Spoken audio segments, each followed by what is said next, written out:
Doctor ইউনূসের বিরুদ্ধে money laundering এর মামলায় হেরে গেলেও এই বিষয়ে কোনো মন্তব্য করতে চাননি দুর্নীতি দমন কমিশন। দুদকের মুখপাত্র বলেন, প্রয়োজন মনে করলে আপিল করতে পারেন আইনজীবীরা।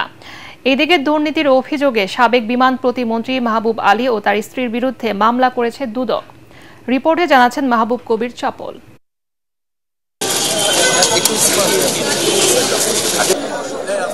বছর দেড়েক আগেও ডক্টর ইউনূসকে নিয়ে সরগরম ছিল দুদক। তাকে কমিশনে এনে জিজ্ঞাসাবাদ করা হয়। 2023 সালের মে মাসে 25 কোটি টাকা পাচারের অভিযোগে তার বিরুদ্ধে মামলা করে দুদক। জেলে পাঠাতে দ্রুত চলে বিচার কাজ, কিন্তু 5 আগস্টের পর পাল্টে যায় সব হিসেব নিকেশ। কারাবন্দির পরিবর্তে দেশের হাল ধরেন ডক্টর ইউনূস। 8 মাস পর তার দুর্নীতির মামলা বাতিল করল সর্বোচ্চ আদালত। মামলায় হেরে গেলেও এ নিয়ে মন্তব্য করতে চাননি দুদকের মুখপাত্র। এটা বিজ্ঞ আদালত থেকে সিদ্ধান্ত এসেছে, এই বিষয়ে আমার মন্তব্য করার সম্মুখীন হবে না। আর যদি দুদক যদি কোনো মামলায় যদি উচ্চ আদালতে যায়, দুদক সেখানে আপিল করে থাকে, নিশ্চয়ই সেই প্রক্রিয়া অনুসরণ করা হয়েছে। আমরা এই ধরনের কোনো চাপ, কোনো ধরনের কোনো দিক থেকে কোনো প্রভাব অনুভব করছি না।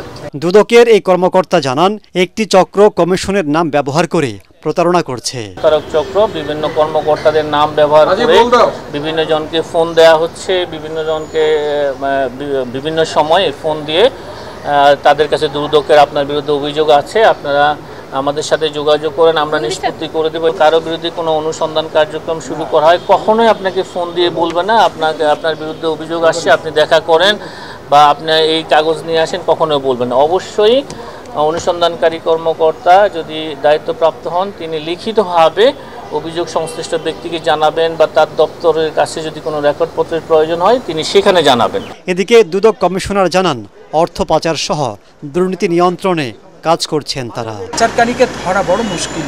পাচারকারী শয়তানের মতো, শয়তান ওই আপনার শিরায় উপসেরায় যায়, শয়তান দেখা যায় না। শয়তানের কর্মকাণ্ডগুলো মানুষ দুর্ভোগে ভোগ করে। দুদক এই রাষ্ট্রের একটা সংবিধিবদ্ধ সংস্থা, পুরো রাষ্ট্র আজকে জিরো টলারেন্সে আছে অন্যায়ের বিরুদ্ধে। এদিন 9 কোটি টাকার অবৈধ সম্পদের অভিযোগে সাবেক বিমান প্রতিমন্ত্রী মাহবুব আলী ও তার স্ত্রীর বিরুদ্ধে মামলা করেছে দুদক।